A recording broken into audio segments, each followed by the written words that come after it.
Innovation continues to occur in silos. DTCC digital head Nadine Chakar on responsible blockchain building. One of the most powerful women in finance talks to CoinDesk ahead of her consensus appearance. Nadine Chakar is often called one of the most powerful women in finance. As global head of the digital asset wing at DTCC, which settles an astronomical amount of transactions annually in the quadrillions, she has a front row seat to how technology is reinventing finance before our very eyes. Which might be why she's become such a staunch advocate for blockchain-based innovations. Nadine Chakar is a speaker at this year's Consensus Festival in Austin, Texas, May 29-31. With tokenization, firms could be more capital efficient, create new business models, and more easily expand product offerings and distribution channels. Firms could unlock new efficiencies and uncover ways to streamline existing processes while finding new markets and ways of unlocking liquidity, and they can likely do it cheaper and faster, Chakar wrote in a CoinDesk op-ed. Chakar, who has over 30 years of experience of global wealth and asset management experience, has essentially charted her own path through the world of finance. Before DTCC, which acquired her compliance-focused tokenization firm Securrency in 2023, Chakar served as an executive vice president at State Street, where she essentially built out the State Street digital unit after a stint as executive vice president of the firm's global markets division.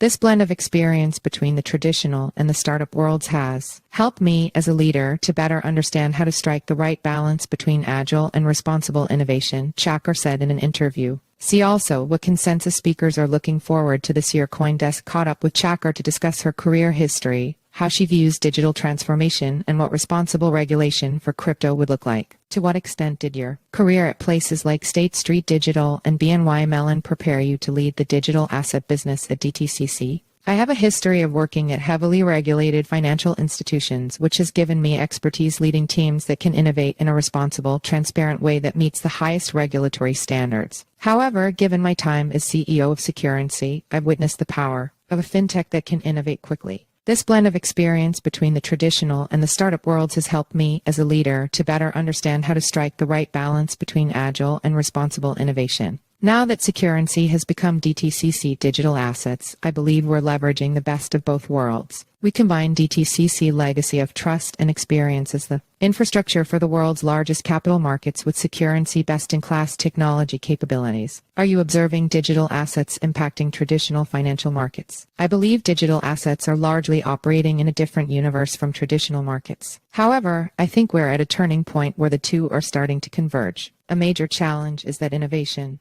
continues to occur in silos where financial institutions will team up with a fintech company to launch a pilot, only to culminate with a press release and then fizzle out afterward. We're calling for a change in approach. We should focus on large-scale pilots with many participants and have experiments build upon each other incrementally to begin building a larger, interoperable digital asset ecosystem that can power digital markets. It's often said that market structure for digital assets needs reform. Do you have ideas of what this should look like? We require an ecosystem for digital assets that's worthy of the one we have for traditional assets today. First and foremost, we need infrastructure that can connect traditional systems with the digital ecosystem and that provides the same level of soundness and safety of existing offerings. Second, we must ensure we're facilitating how assets and processes can move across multiple blockchains. Third, we must have a clear legal and regulatory framework to establish controls and standards. This is essential, and it should include standards for data, including its use and collection, methods to protect private data, and establishing